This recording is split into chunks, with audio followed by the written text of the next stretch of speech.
Installing LED circle ceiling lamp. Simulan natin.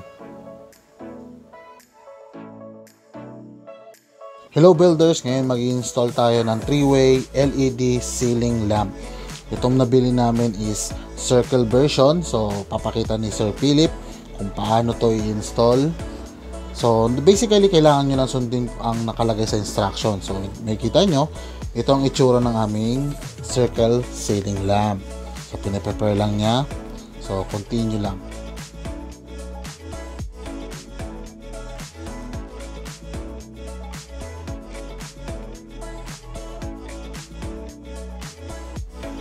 Dito makikita nyo na kinakabit na ni Sir Philip yung ating ceiling lamp. So kinakabit niya ito yung mga wires. So remember builders, lagi natin papatayin ang kuryente.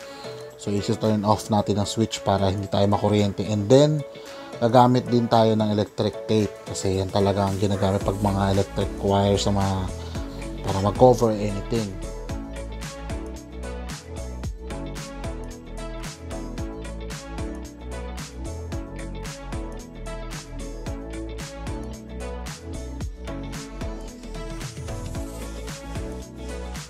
So dito, kinakita nyo na after na ikabit ang mga wire, ngayon ini-screw nyo na.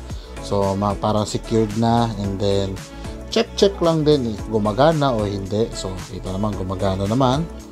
So let's start to continue to install na lahat.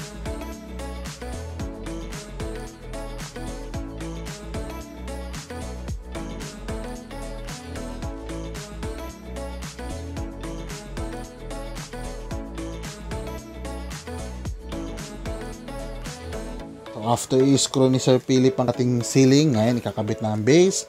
Then after that, testing. Oh, wala. So mga ka-builders, sana may natutunan kayo sa ating how to video, sa ating content. So next time builders, thank you so much.